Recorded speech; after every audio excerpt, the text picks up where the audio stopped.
Barry, I just spent a couple months in Los Angeles. Who has spent time in LA? Anyone? Anyone? Okay, yeah. So I went out to Hollywood, sight unseen. I'd never been there. And I was so excited to go because I was like, oh my God, I'm going to be a star. This is going to be fantastic, right? So here is me on the way out to Hollywood. I'm like, hooray for Hollywood, da-da-da-da-da-da-da, Hollywood. And then I pull up and I'm like, oh my God, this isn't good. If this is Hollywood, it looks just like the hood. Like, I am thinking 90210, this was 90210 shit. Hollywood is a rat hole, you guys. I had no idea, okay? So I'm there to work on a movie, and they're like, we want you to really embody the role that you're going to be. So you're going to be a single mom that works at Starbucks. And I was like, what do you mean? So we want you to work at Starbucks. I was like, you want me to work at Starbucks? I don't even drink coffee, okay? So I had no idea what I was in for. And let me tell you what, Shakespearean actors need to memorize less. This is crazy. Because I was there at 5 o'clock in the morning, and these girls would walk in, and they were gorgeous. They were like you. They were all put together. The hair, look at you. You look surprised. You're gorgeous. Hello. You're like, me? Yes, you. Okay. Totally put together with like the hair, the makeup. It's 5 a.m. Hair, makeup, stack heels, purse, little dog in the purse, right? And they come in, they're like, excuse me,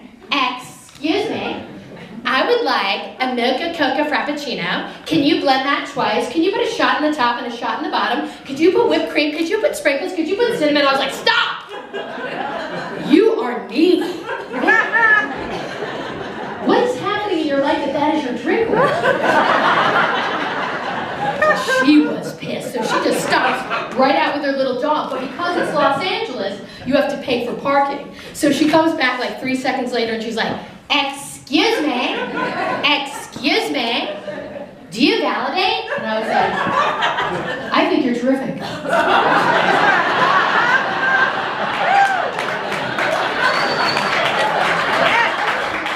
And she was like, I don't get it. And I was like, I know, that's why I get paid all the free banana bread I can eat, okay? But everything in California is different. It's like a bubble out there, you guys. If you spend any time, everyone thinks they're so PC, but they have to be political. In order to be politically correct, you have to know what's happening in the world.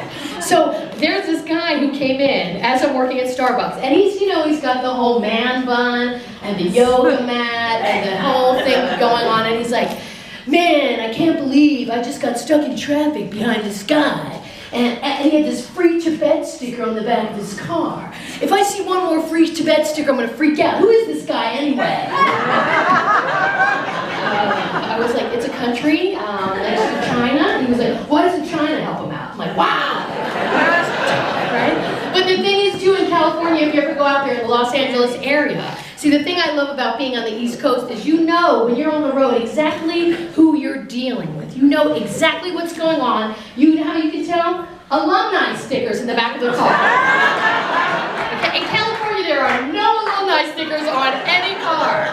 So you have no idea. Here in Connecticut, when you are driving on the road, if you see Brown, if you see Yale, if you see Harvard Law, you have 2 hands on the wheel, you don't get too close to that car, you don't tailgate, you don't cut them off, you don't do anything. You know what I mean? You stay straight. If you see Capital Community College, you're like, get out of the way!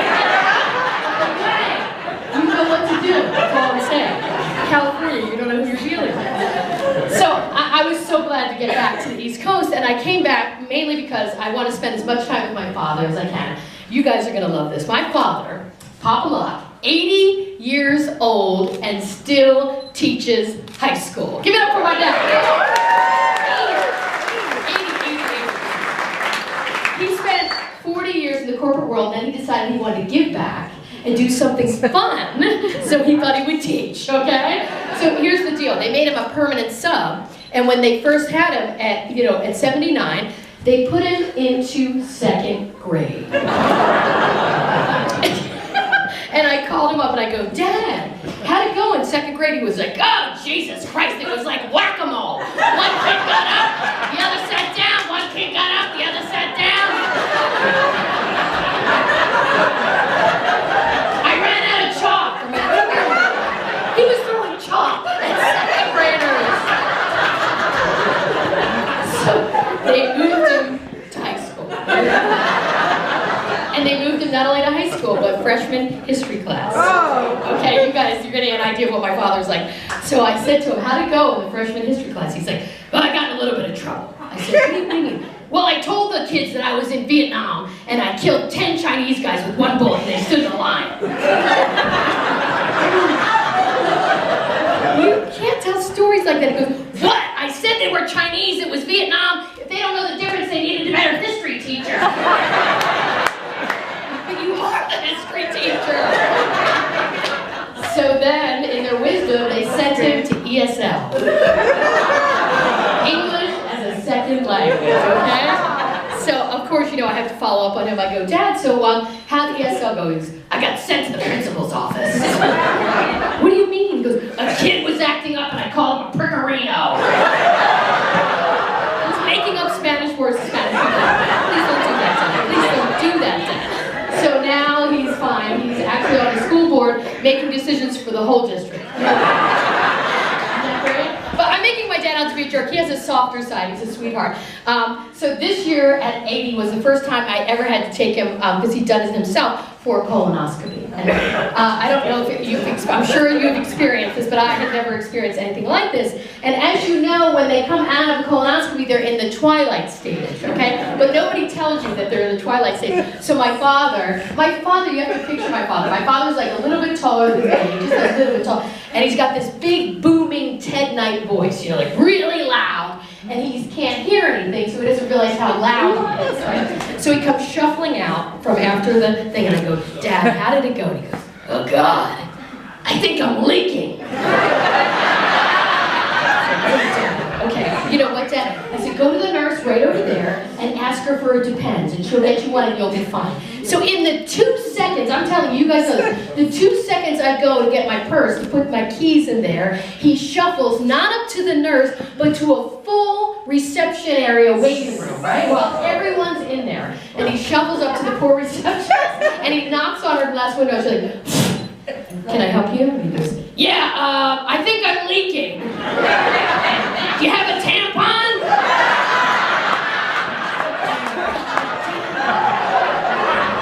All my dad needs is toxic shock syndrome, you know what I mean?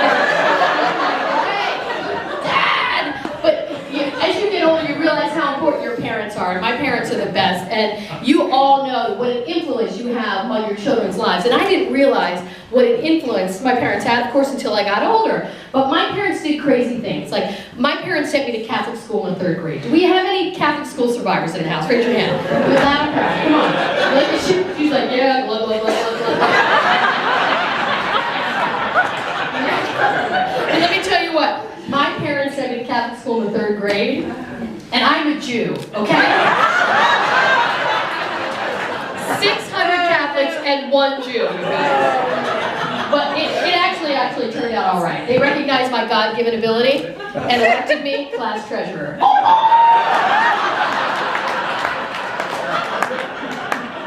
I'm proud to say that our 3rd grade budget went from $187 to over $40,000 in municipal bonds. All the other kids went to the zoo for their class trip. We went on safari. All right? And I got the nuns a Range Rover to commemorate the day. But I made them put a sticker on the back so they'd never forget me. It said, St. John Bosco, we cruise with Jews.